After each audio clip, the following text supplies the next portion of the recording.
할렐루야. 2월 26일 수요일 저녁 예배에 모이신 분들을 예수 그리스도의 이름으로 환영합니다. 우리 다 함께 사도신경으로 신앙 고백하겠습니다. 나는 전능하신 아버지 하나님 천지의 창조주를 믿습니다.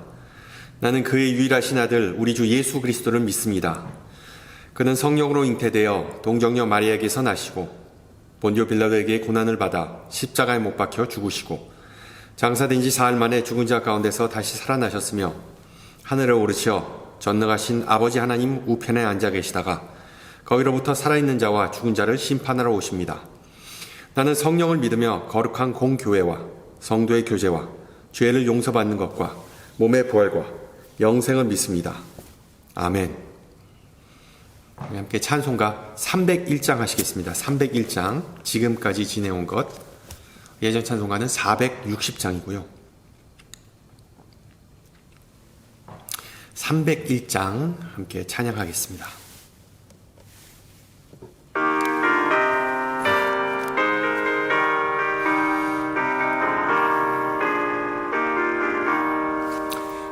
지금까지 지내온 것 주의 크신 은혜라 한이 없는 주의 사랑 어찌 이루 말하랴.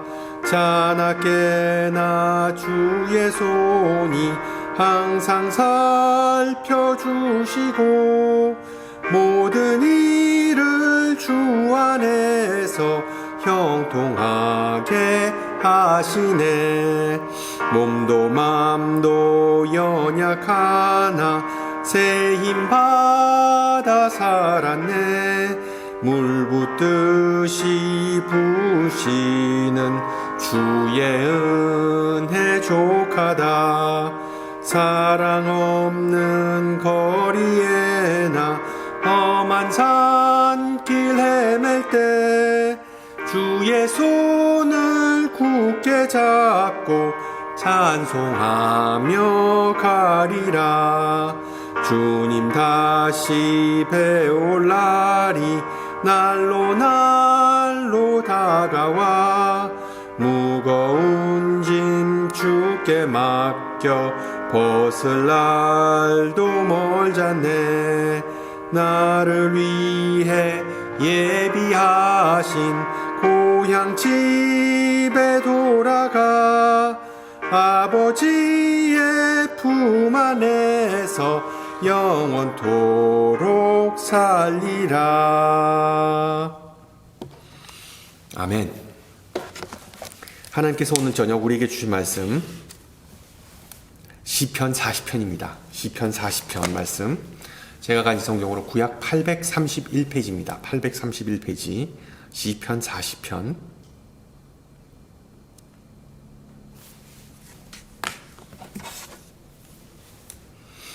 말씀을 받들어 봉독합니다. 내가 여호와를 기다리고 기다렸더니 귀를 기울이사 나의 부르짖음을 들으셨도다. 나를 기가 막힐 웅덩이와 수렁에서 끌어올리시고 내 발을 반석 위에 두사 내 걸음을 견고하게 하셨도다.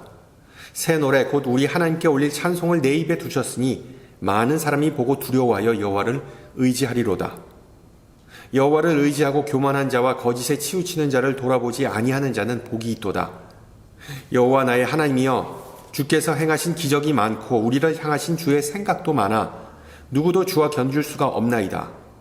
내가 널리 알려 말하고자 하나 너무 많아 그 수를 셀 수도 없나이다. 주께서 내 귀를 통하여 내게 들려주시기를 제사와 예물을 기뻐하지 아니하시며 번제와 속죄제를 요구하지 아니하신다 하신지라. 그때 내가 말하기를 내가 왔나이다. 나를 가리켜 기록한 것이 두루마리 책에 있나이다. 나의 하나님이여 내가 주 뜻 행하기를 즐겨오니 주의 법이 나의 심중에 있나이다 하였나이다. 내가 많은 회중 가운데에서의 의의 기쁜 소식을 전하였나이다. 여호와여 내가 내 입술을 닫지 아니할 줄을 주께서 아시나이다. 내가 주의 공의를 내 심중에 숨기지 아니하고 주의 성실과 구원을 선포하였으며 내가 주의 인자와 진리를 많은 회중 가운데에서 감추지 아니하나이다. 여호와여 주의 긍휼을 내게서 거두지 마시고 주의 인자와 진리로 나를 항상 보호하소서. 수많은 재앙이 나를 둘러싸고 나의 죄악이 나를 덮심으로 우러러볼 수도 없으며 죄가 나의 머리털보다 많으므로 내가 낙심하였음이이다. 여호와여 은총을 베푸사 나를 구원하소서. 여호와여 속히 나를 도우소서. 내 생명을 찾아 멸하려 하는 자는 다 수치와 낭패를 당하게 하시며 나의 해를 기뻐하는 자는 다 물러가 욕을 당하게 하소서. 나를 향하여 하하 하하 하며 조소하는 자들이 자기 수치로 말미암아 놀라게 하소서.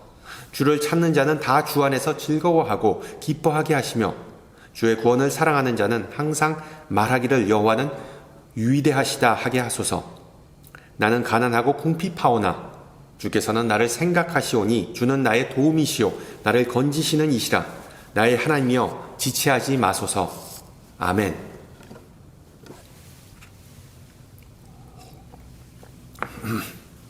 지난주에 이어서 인간과 하나님의 대화에 대해 살펴보도록 하겠습니다. 미국의 풍자 소설가 커트 보네커트는 이렇게 말했습니다. 1차 세계대전이 끝나가던 1918년 그때 수백만 명의 인간이 서로를 학살하다가 총성과 포성이 멈춘 그 순간 전쟁의 현장에 있었던 노병들은 침묵은 하나님의 음성이었다라고 증언했습니다. 따라서 우리 중에는 아직도 하나님께서 인류에게 선명하게 말씀하셨던 때를 기억하는 사람들이 남아 있습니다. 하나님께서는 얼마든지 침묵하실 수 있고 또한 침묵 그 자체가 하나님의 언어라는 사실을 인식하는 것은 이런 시적인 표현과 더불어 우리 신앙인, 특히 기도자의 과제, 우리의 과제 아니겠습니까? 바꿔 말하면 하나님께서 우리에게 더 이상 말씀하시지 않는 것이 문제가 아니라 우리가 더 이상 그 목소리를 듣고자 하지 않는다는 것이 문제이겠죠. 이론적으로 우리는 하나님의 침묵이 반드시 하나님의 부재를 뜻하지 않는다는 것을 알고 있습니다. 그러나 실제로 우리 신앙인은 하나님의 부재감 때문에 힘들어할 때가 많죠. 예를 들어 기도할 때 하나님이 멀리 계시거나 아예 자리를 비우셨다는 그런 생각, 즉 기도가 메아리처럼 들리면서 고립감과 외로움을 느낀 적이 있으신가요? 여럿이 모여서 함께 뜨겁게 기도했지만 아무런 응답을 받지 못했던 때가 혹시 있으셨나요? 주로 혼자 기도할 때 주님의 부재를 더 크게 느끼는 경우가 많습니다. 솔직히 우리는 모두 거의 빠짐없이 모두 침묵하시는 하나님을 경험했던 적이 다 있을 겁니다. 그리고 이것은 어떤 이례적인 일이나 창피한 일이 아니죠. 왜냐하면 성경에도 그러한 경우가 얼마든지 있습니다. 예를 들어 욥은 내가 주께 부르짖으니 주께서 대답하지 아니하시오며 내가 섰사오나 주께서 나를 돌아보지 아니하시는도다 라고 말합니다. 비슷한 맥락에서 다윗도 내 하나님이여 내가 낮에도 부르짖고 밤에도 잠잠하지 아니하오나 응답하지 아니하나이다 라고 하면서 하나님께서 침묵하신다고 여러 번 불평합니다. 보다시피 내가 주님이 필요할 때 주님의 음성을 듣고자 할 때 왜 아무 말씀도 안 하십니까? 라는 의문을 가진 것은 우리만이 아닙니다. 그런데 여러분 한번 잘 생각해 보세요. 여러분은 침묵하시는 하나님이 좋으십니까? 아니면 말씀하시는 하나님이 좋으십니까? 사소한 질문처럼 들리겠지만 이것은 하나님과의 관계를 평가하는 데 있어 매우 중요한 질문입니다. 저만 그런 것은 아니라고 생각하지만 저는 개인적으로 침묵하는 하나님이 더 좋은 것 같습니다. 어떻게 보면 하나님과 얼굴을 맞대고 직접 대화한다는 것은 상당히 무서운 일이기 때문이죠. 보세요. 많은 성경의 위인은 하나님께서 찾아와 말씀하셨을 때 큰 두려움을 느꼈다고 성경은 기록하죠. 실제로 하나님께서 소멸하는 완전히 그냥 멸망시키는 그런 불이나 아니면 모든 것을 다 멸망하는 강력한 폭풍우라는 형식으로 우리에게 나타나신다면 여러분은 어떻겠습니까? 게다가 쉬지 않고 말씀하시는 하나님보다 침묵을 지키면서 좀 무게를 잡는 하나님이 더 하나님 같다고 느끼시지 아니하신가요? 또한 하나님께서 우리에게 축복의 말씀이 아닌 심판의 말씀을 하신다면 여러분 기분이 어떨 것 같습니까? 어쩌면 이러한 이유로 하나님은 여전히 인간에게 직접 말씀하실 수는 있으시지만 그럼에도 불구하고 하나님은 성경을 통해 말씀하셨다는 사실을 우리는 알 수 있습니다. 우리에게는 욥과 다윗과는 다르게 기록된 하나님의 말씀인 성경이 주어졌습니다. 하나님은 결코 우리에게 그분의 뜻에 어긋나는 일을 하라고 지시하지 않으시기 때문에 우리가 구하는 하나님의 음성, 하나님의 응답은 다 성경이란 책 안에 다 기록되어 있습니다. 그러면 우리가 하나님의 말씀을 읽고 묵상하는데 더 많은 시간을 보낼수록 우리 삶 속에서 하나님의 임재와 인도하심을 더 쉽게 인식하고 느낄 수 있습니다. 그러나 방금 전에 말씀드렸듯이 구약시대의 사람들, 특히 다윗에게는 우리가 지금 가지고 있는 성경이 없었습니다. 그게 무슨 뜻이냐 하면 다윗은 우리보다 훨씬 더 하나님의 침묵을 더 많이 경험했고 그리고 또한 답답했을 것이라는 것이죠. 즉 그는 기도할 때마다 수없이 주님을 찾았지만 아무런 응답을 받지 못했다고 고백합니다. 그런데도 다윗은 하나님의 침묵은 그것은 하나님께서 응답하시는 것이 아니라 하나님께서 그 침묵을 통해 응답하신다고 굳게 믿었습니다. 그리고 다행히 때로는 항상 그랬던 것은 아닌 것으로 보이지만 하나님은 그의 기도에 분명하게 응답하신 때도 있었습니다. 그리고 오늘 읽은 본문 시편 40편이 바로 그런 경우였습니다. 다니엘과 더불어 다윗이 구약의 대표적인 어떤 기도의 전문가였다는 사실을 감안할 때 다윗은 기도의 응답 여부와 상관없이 하나님과 인간의 진정한 관계는 주로 기도로 형성되고 표현된다는 사실을 알고 있었던 것이죠. 그런 면에서 시편 40편은 하나님과 인간의 관계를 잘 나타내는 그런 기도문입니다. 여기서 하나님은 우리의 기도를 들으시고 응답하시고 그리고 당신의 선하신 뜻대로 구원하시는 분으로 묘사되고 있습니다. 따라서 다윗은 이 시편 기도문을 통해 우리가 하나님과 대화하고 더 나아가 하나님과 깊은 관계를 맺을 수 있는 방법을 알려주고 있습니다. 우선 이 기도문은 인내, 오래 참음이라는 주제로 시작하는 점을 주목하시기 바랍니다. 처음부터 다윗은 인내가 기도자에게 있어 가장 중요한 덕목이라고 설명합니다. 바꾸어 말하면 우리는 기도하면서 즉각적인 하나님의 응답, 즉각적인 피드백을 기대하지 말아야 한다는 뜻이기도 합니다. 실제로 인내라는 단어, 우리가 좋아하지 않는 단어입니다. 사실 우리가 하나님께 인내를 구할 때는 보통 무언가를 좀 빨리 해달라는 그런 내용입니다. 마치 주님, 기도 응답 받는데 시간이 오래 걸린다고 제가 좀 짜증내지 않도록 인내심을 주세요 라고 하나님께 요구하는 것이죠. 잘 보면 이런 기도는 나에게만 초점을 맞춘 상당히 자기중심적인 독촉이지 대화가 아닙니다.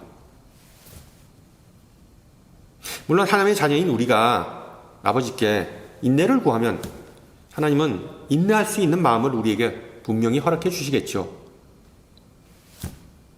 하지만 영화 에반 올마이티, 그 코미디 영화죠. 에반 올마이티에 나온 대사를 한번 생각해 보세요. 거기서 하나님의 역할을 하는 모건 프리먼이라는 배우는 다음과 같은 아주 인상 깊은 그런 그 대사를 하죠. 하나만 물어볼게요. 누군가 인내를 달라고 기도하면 하나님은 그에게 인내를 주실까요? 아니면 인내를 발휘할 기회를 주실까요? 그렇습니다. 기도는 인내심을 키울 기회이자 축복입니다. 주님을 인내하며 기다릴 때 하나님의 때에 맞춰 우리에게 채워주실 것임을 믿으시기 바랍니다. 할렐루야.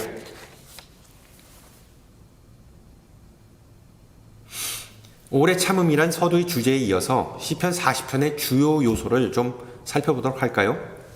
시편 40편은 세 개의 주제를 가진 기도문입니다. 첫째로 이전에 응답하신 기도에 대한 찬양, 그리고 둘째 희생과 순종에 관한 묵상, 그리고 셋째 새로운 위협으로부터의 구원이 바로 그것입니다.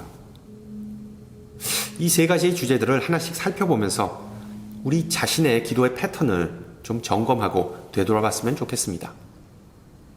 기도에 관한 다윗의 첫 번째 조언, 항상 주님께 감사하라입니다. 항상 주님께 감사하라. 우리는 감사가 기도의 중요한 요소라는 것을 다 알고 있습니다. 하나님께서 우리의 기도에 응답하실 때 우리는 큰 아멘으로 화답합니다. 또한 하나님께서 강력하고 심지어 예상치 못한 방식으로 응답하실 때 우리는 찬양하며 춤을 추며 하나님께서는 하나님은 신실하신 분임을 다른 이들에게 전하고 그 사실을 나눕니다. 결과적으로 우리 신앙인은 주님을 신뢰하면서 교만한 자와 거짓에 치우치는 사람들과는 달리 참된 복을 누릴 수 있다라고 다윗은 4절에서 말합니다. 문명의 발달로 인해 우리는 다른 사람들과 또는 미디어에 상당히 많은 영향을 받고 살죠. 문제는 이런 영향으로 인해 나 자신이 내 인생의 주인이다, 또는 이 세상의 소수의 권력자가 주인공이다 라는 식의 잘못된 믿음을 가질 수 있다는 것입니다. 여러분, 신실하고 위대한 다윗을 보세요. 그도 한때 그런 망상에 빠졌지 않습니까? 나는 군왕이기 때문에 이 왕국의 모든 것, 심지어 유부녀인 바세바도 다 내 것이다. 물론 나중에 가서 얼마나 자신이 이런 생각이 잘못된 것인지 나중에는 정말 뼈아픈 교훈을 배웠죠. 그러므로 우리는 기도할 때마다 항상 하나님의 놀라운 행하심과 우리를 향한 계획을 먼저 praise, 찬양해야 합니다. 그런 감사는 하나님 없이는 우리 인간은 아무것도 아니다라는 사실을 일깨워주면서 우리를 겸손하게 해줍니다. 하나님은 우리에게 필요한 것보다 훨씬 더 많은 것을 주시는 분이라는 그 확신을 갖게 해줍니다. 그분의 축복은 셀 수 없을 정도로 많습니다. 할렐루야. 기도의 두 번째 요소는 방금 전에 말씀드린 첫 번째 요소와 관련이 있습니다. 즉, 주님은 큰 일을 행하셨습니다. 주님은 큰 일을 행하셨습니다. 우리가 받은 가장 큰 축복은 바로 하나님 자신이라는 사실을 우리는 종종 잊고 삽니다. 하나님은 어떤 거짓 신이나 우상과는 다르게 자신을 낮추시고 우리가 사는 이 세상이라는 구덩이에 자신을 내던지시고 우리와 똑같은 인간이 되셨습니다. 이와 같은 하나님의 그 희생을 설명하기 위해 히브리서 저자는 오늘 읽은 시편 40편을 인용하면서 희생제사만으로는 불가능했던 인간의 죄를 단번에 사하기 위해 예수님께서 순종하셨다고 기록하죠. 예수 그리스도의 조상인 다윗도 오늘 본문 7절에서 내가 왔나이다, 나를 가리켜 기록한 것이 두루마리 책에 있나이다 라고 말하면서 하나님의 놀라운 은혜를 회상합니다. 그 결과 다윗은 하나님의 뜻을 행하고 또한 율법을 마음에 새기기를 기뻐한다고 고백합니다. 쉽게 말해 하나님을 믿을 때 우리는 성령의 능력으로 그리스도 안에서 하나님의 인격을, 하나님이라는 선물을 받게 됩니다. 즉 육신을 입고 태어난 하나님의 지혜 그리고 사랑, 그리스도를 받게 되는 셈이죠. 그리고 시편 기자는 하나님의 자녀이자 백성인 우리가 이 놀라운 메시지, 우리 자신만 소유해서는 안 된다고 말합니다. 10절 말씀처럼 그는 하나님의 위대한 신실하심과 놀라운 구원을 회중에게 전하지 않을 수 없었습니다. 하나님의 역사를 선포하는 것, 회중 가운데서 하나님의 역사를 찬양하는 것, 다윗은 이것이야말로 바로 예배의 본질이라고, 핵심이라고 알려줍니다. 이 시편에서 다윗은 사울 왕이나 또는 골리앗과 같은 어떤 개인적인 문제, 즉 적으로부터의 구원을 염두에 두고 있는 것이 명백해 보이죠. 그러나 또한 자기 자신뿐만 아니라 인류를 위한 하나님의 구원을 암시하기도 하는 것이죠. 즉 하나님께서 구원하신다는 그 메시지는 자기 자신뿐만 아니라 반드시 온 회중에게 이 세상에 선포되어야 한다는 뜻입니다. 많은 이들이 수많은 질문을 던지고 그리고 또한 즉각적인 빠른 대답을 원하는 세상 속에서 다윗은 우리가 잠시 멈추고 하나님의 변함없는 사랑과 신실하심을 기억하라고 초대합니다. 성도 여러분, 하나님은 우리가 하나님의 행적을, 하나님의 역사하심을 기억하기를 원하신다는 그 사실을 여러분은 알고 계신가요? 다윗의 시편이 영감을 주는 이유는 그가 재능이 있는 음악가였기 때문이기도 하지만 무엇보다 하나님과의 그 긴밀한 관계를 유지했기 때문입니다. 그가 부른 시편은 하나님의 각별한 선하심과 보호하심을 연상시킵니다. 우리도 마찬가지입니다. 하나님의 은혜를 더 기억할수록, 더 회상할수록 하나님을 더 힘있게 찬양할 수 있는 것입니다. 미국에 있는 많은 대형 교회들을 보면 이제 회중이 더 이상 찬양하지 않는 광경을 목격할 수 있습니다. 예배 시간 때 다 일어나서 그냥 주머니에 손을 이렇게 넣고서는 인상 쓰면서 그냥 보고만 있죠. 왜 회중이 찬양하지 않는가? 뭐 여러 가지 이유가 있겠지만 회중 찬송에 적합하지 않은 곡 선정 또는 높은 음정의 노래, 하이노트라고 그러죠. 또는 주문과 같이 반복되는 기사, 그리고 또한 회중의 참여보다는 찬양팀의 퍼포먼스를 우선시하는 그런 문제점들이 있습니다. 여기에 또 하나를 더하면 좋은 신학의 부재입니다. 좋은 신학의 부재. 사람들은 현대 찬양의 가사가 하나님의 모든 위대한 과거와 현재와 그리고 미래의 행적을 상기시켜주지 못한다고, 충분히 전달하지 못한다고 불평합니다. 하지만 다윗은 우리 신앙인들이 미래에 대한 소망을 가지고 과거를 회상함으로써 현재를 담대하게 살아갈 수 있는 그런 아름다운 찬양의 모델을 오늘 시편 40편을 통해서 제공해 줍니다. 우리가 하나님께서 베푸신 과거의 은혜를 회상한다는 것은 단순히 어떤 향수를 불러일으키는 것이 아닙니다. 하나님의 선하심을 기억하는 것은 현재 우리가 새로운 위협에 직면했을 때 큰 도움이 됩니다. 과거에 하나님이 우리와 함께 하셨음을 알기 때문에 현재에도 하나님이 우리와 함께 하시고 미래에도 함께 하실 것이라는 그러한 확신이 생기기 때문이죠. 이러한 회상과 또한 확신은 어떤 개인적인 자신감이 아니라 하나님의 신실하심을 의지하게 하면서 우리의 믿음을 강하게 해줍니다. 그래서 다윗은 또다시 한번 위기에 직면했을 때, 무슨 위기인지는 자세히 모르지만 하나님께서 과거의 약속을 실현해 주시기 위해 기도합니다. 그러나 첫 번째 위기와는 다르게 서두에서 고백했던 그런 위기, 이번 위기는 다윗의 내면에서 비롯된 것으로 보입니다. 그의 심정을 불편하게 하는 것은 뭔지 잘 모르겠지만요. 여러분 12절 보세요. 수많은 재앙이 나를 둘러싸고 나의 죄악이 나를 덮침으로 우러러볼 수도 없으며 죄가 나의 머리털보다 많음으로 내가 낙심하였음이니이다. 아마 바세바와의 그런 그 사건이 있은 후에 그 회개의 기도가 아닌가라고 우리는 추측해 볼 수 있습니다. 그러나 그는 그런 영적인 위기 속에서도 하나님께서 주께서 자신을 생각해 주실 것을 확신하면서 주의 긍휼을 내게서 거두지 마소서라고 기도합니다. 그리고 이것이 다윗의 기도의 마지막 요소입니다. 주여 나를 도우소서. 여기서 다윗은 자신이 앞서 말했던 내용을 반복합니다. 과거에 하나님께서 자신의 기도에 응답하셨다는 사실을 고백합니다. 찬양과 순종이 하나님을 기쁘시게 한다는 사실을 고백합니다. 이제 하나님께 또다시 한번 도움을 구하는데 상당히 다급해 보이죠. 13절을 보세요. 주여 은총을 베푸사 나를 구원하소서. 주여 속히 나를 도우소서. 그리고 17절 주여 지체하지 마소서. 보다시피 시편 기자는 하나님에게 간절히 애타게 구하고 있습니다. 야고보 사도는 너희가 구하지 아니함으로 너희에게 없느니라 라고 기록합니다. 그래서 시편 기자는 단순하지만 간절하게 요구합니다. 우리도 어려움에 부닥치면 다른 이에게 도움을 요청하죠. 곤경에 처했을 때 무엇보다 다른 사람이 아니라 하나님에게 도움을 구하는 것은 우리 그리스도인에게 있어서, 신앙인에게 있어 너무 이치에 맞는 것입니다. 시편 기자는 당연히 그리고 당당하게 그렇게 합니다. 그리고 우리도 그래야만 하죠.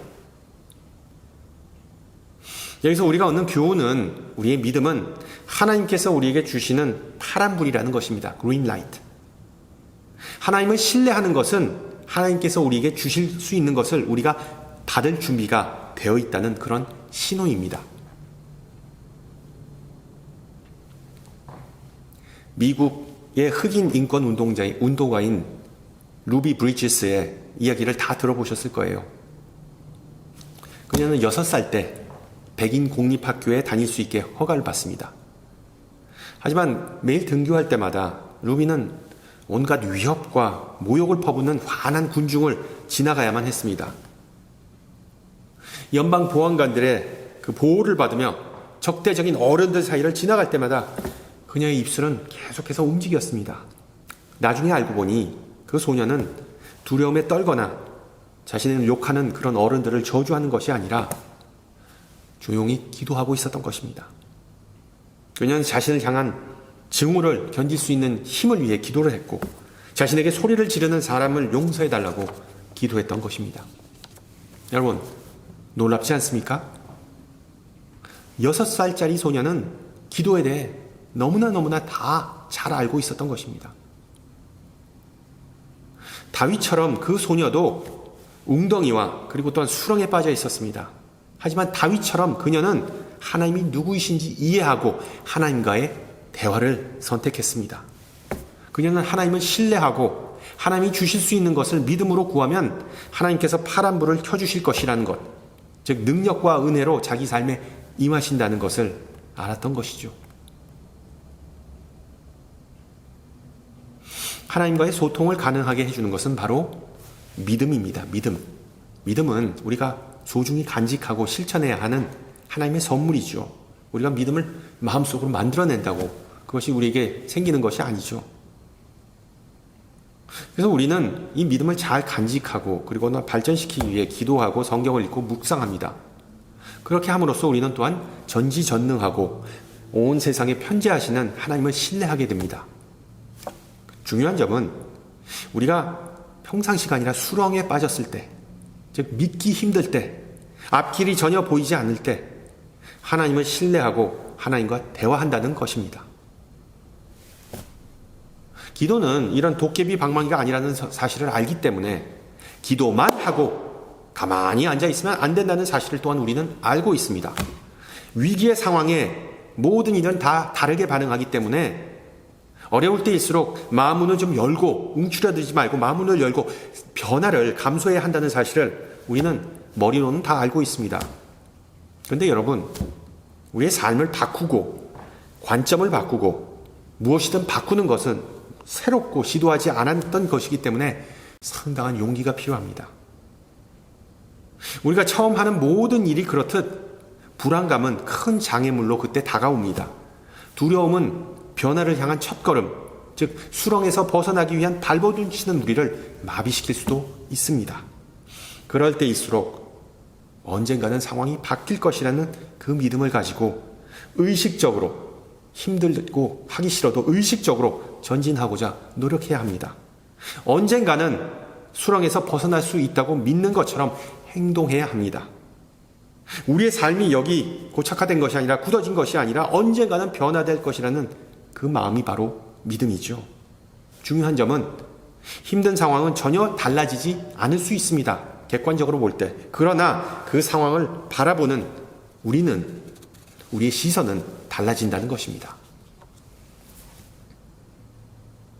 그런 마음을 꾸준히 품을 때 언젠가는 우리가 수렁을 벗어났다는 것을 깨닫게 될 것입니다. 우리의 발이 튼튼한 반석 위에 서 있는 것을 보게 될 것입니다.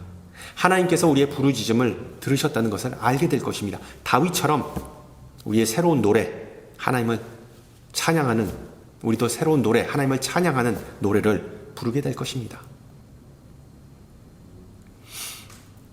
6살짜리 소녀 루비 브리지스는 그렇게 전진했습니다.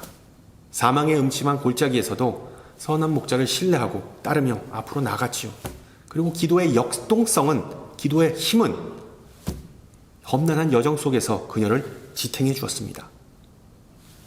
요점은 계속 전진하며 늘 하나님과 대화하는 그 습관을 기르는 것입니다.